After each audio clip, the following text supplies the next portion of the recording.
Rebound. She's been really active. Clark backing up and dropping a three. This one here might have been a bit of a heat check as it was pressured, but that's Clark thought about the three, circles around, fires away, and hits. There is a specific kind of silence that fills a press conference room when a fan base finally runs out of patience. It is not loud. It is not dramatic. It is the quiet sound of belief slipping away. And that is exactly the silence that hung in the air last night in Indianapolis after the Indiana Fever dropped a heartbreaking overtime loss to the Washington Mystics on their own home floor. The final score read 104-102. The story behind that score, however, reads like a slow-motion warning siren for an entire franchise.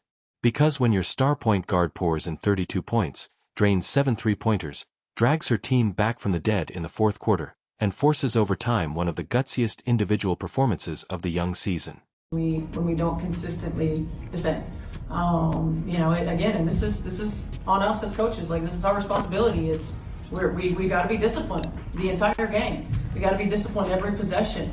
We're taking chances. We're fouling shooters who are about to shoot tough shots. We got breakdowns in cover. The bare minimum you expect from a head coach is honesty, a straight answer, a moment of real accountability. What the fans got instead was a masterclass in saying absolutely nothing at all. Stephanie White stepped to that podium with the eyes of the basketball world on her, and what came out of her mouth was a swirl of coaching buzzwords that managed to dodge every meaningful question thrown her way. Moments at worst. I think a lot of things. One, intensity. I think attention to detail. It's little things. It's initial positioning. It's communication. It's reacting. It's relaxing off the ball. There are a lot of things that are outside of and great players make great plays. And the thing that Washington does is they keep moving. She talked about discipline. She talked about coverages. She talked about finding the right combinations. She used every safe, recycled phrase a coach pulls out when they do not want to admit what just happened. And what just happened was bad. Really bad. The kind of bad that does not get washed away with a clever quote and a tight-lipped smile. Stick with me here, because this story goes much deeper than one loss, and before we get into the real meat of it, do me a quick favor. If you care about honest NBA coverage, the kind that actually says what everyone else is afraid to say, tap that like button and hit subscribe. It costs you nothing and it helps more than you know. Now let us get into it. The game itself was supposed to be a statement win. Indiana came in with a retooled roster stacked with playoff experience. The front office had spent the off-season chasing veterans like Duana Bonner, Natasha Howard, Sophie Cunningham, and Sydney Colson, all brought in specifically to surround Caitlin Clark with the kind of grown woman support she desperately needed last year. The pieces, on paper, looked beautiful. The home crowd showed up loud and electric, packing the building the way they have every single night since Clark arrived. And for stretches of that game, the Fever looked exactly like the team everyone had hyped them up to be. Then the second quarter Indiana scored just 9 points in that quarter. 9. The Mystics dropped 20 on them, the lead evaporated, the energy died, and the team that was supposed to be a top-tier contender suddenly looked like a roster that had never played possession of basketball together in their lives. What was even more troubling was the way Washington was scoring. They were not draining wild, contested threes. They were not getting hot from some unrepeatable shooting stretch. They were getting layups, easy ones. Drive after drive, the Mystics walked into the painted area like the front door had been left wide open for them. By the time the final horn sounded after overtime, Washington had piled up 58 points in the paint. Let that number sit for a moment. 58 in professional basketball. Giving up that many points inside the arc is not a defensive lapse. It is not bad luck. It is a structural failure. It means your rotations are broken. It means your bigs are out of position. It means your scheme has no answer for the most basic action in the sport, which is a guard turning the corner off a screen. And it means somebody on that bench is not adjusting. Now, here is where the press conference becomes genuinely uncomfortable to watch, when reporters pressed Stephanie White on what went wrong inside the paint. She did not name a single specific player matchup, she did not point to a single rotation breakdown, she did not address the elephant in the which is that Aaliyah Boston, one of the most physical interior players in the league, kept getting pulled out to perimeter to chase guards while the Mystics feasted on the rim.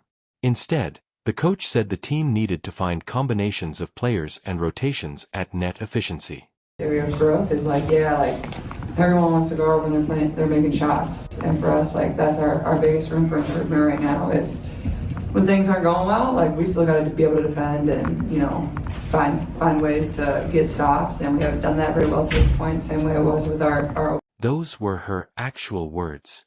Combinations at net efficiency. That phrase belongs on a corporate slide deck. It does not belong in a post-game answer after a team coughed up a winnable home game. It is her job, the very thing she has paid handsomely to do, to know those combinations before tip-off, not after the buzzer.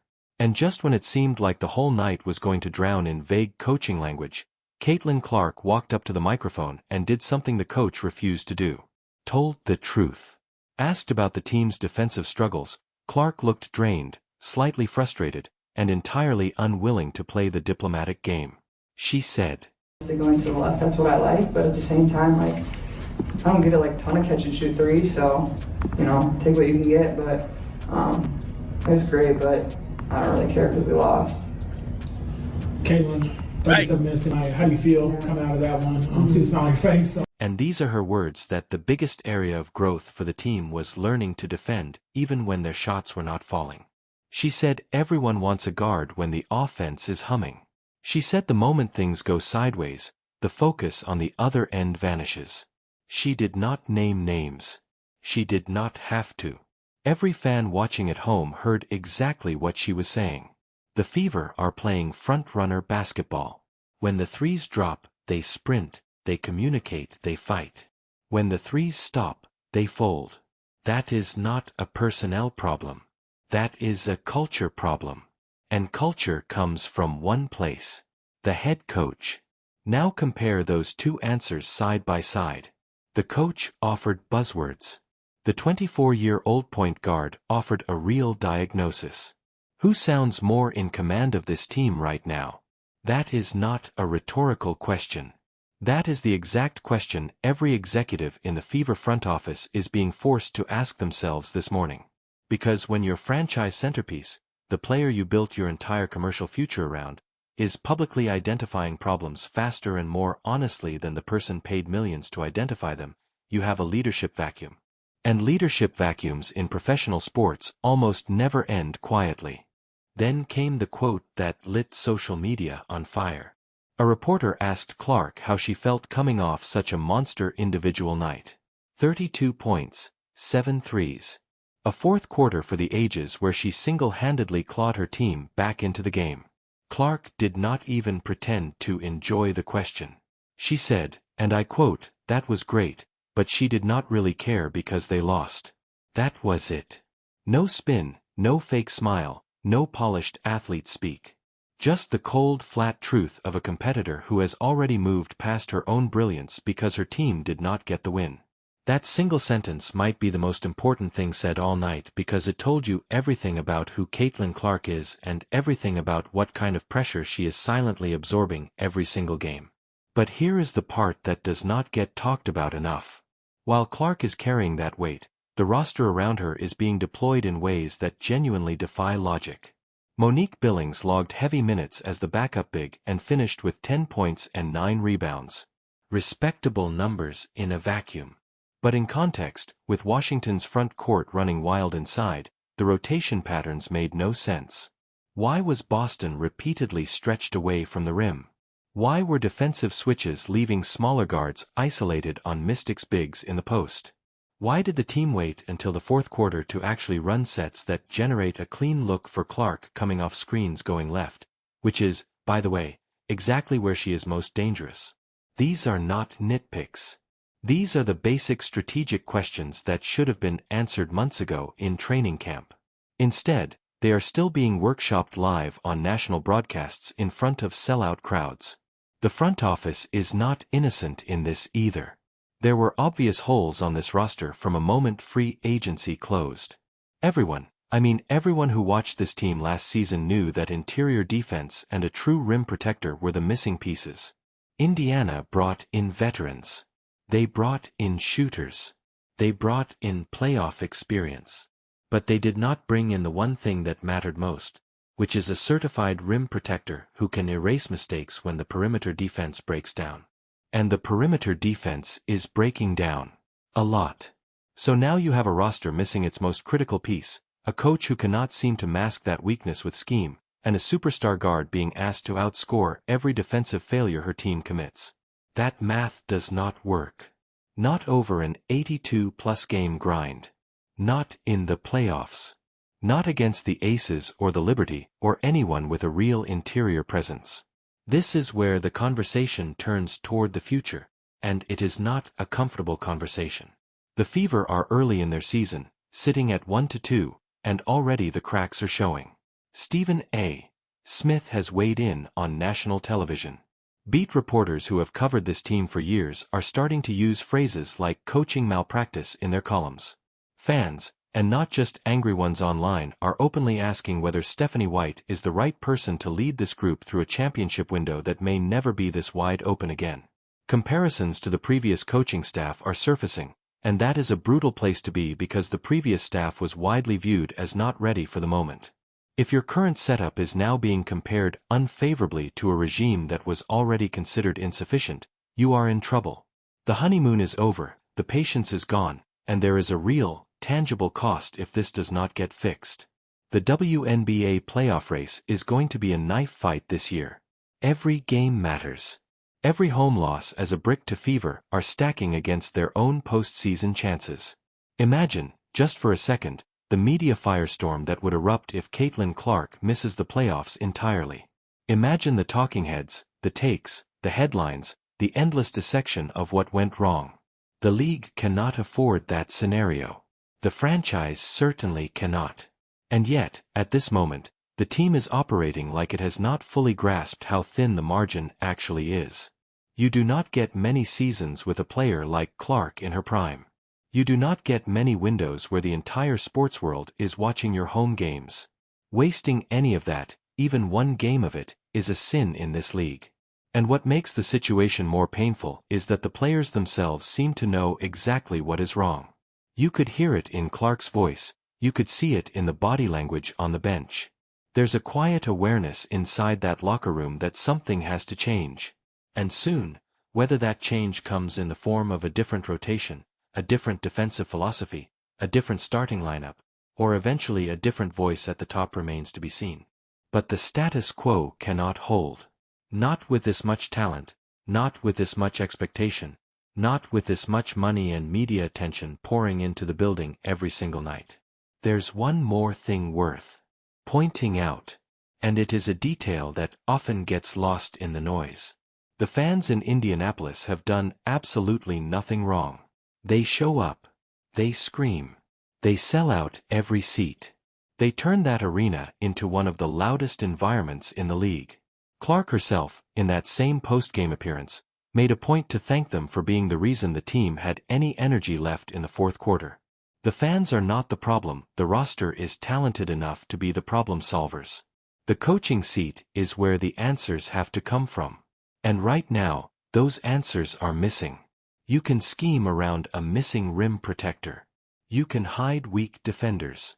You can build offensive sets that create high-percentage looks. Good coaches do that every single night in this league.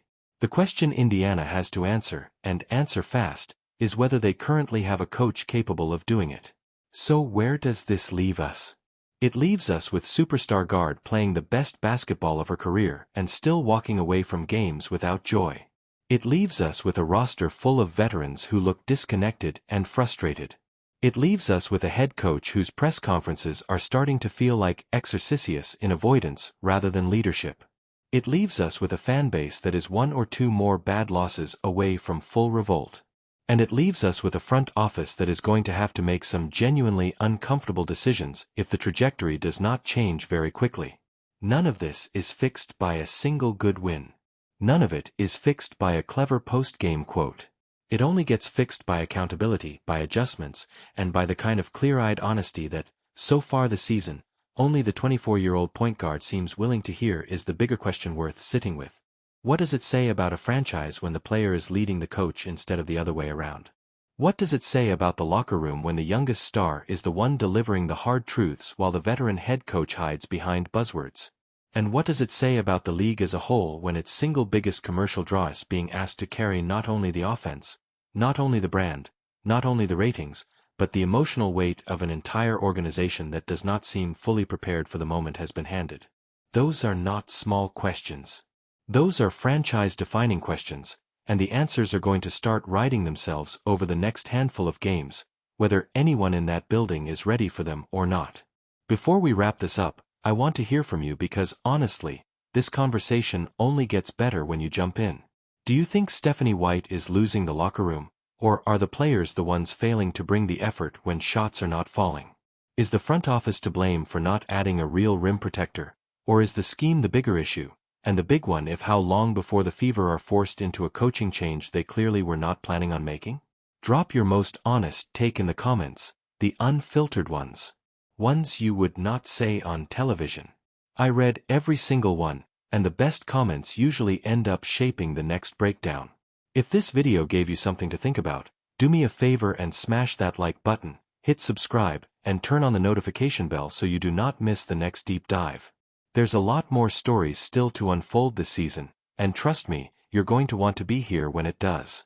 Until next time, keep watching, keep questioning, and keep demanding better basketball because the players on that floor are giving everything they have.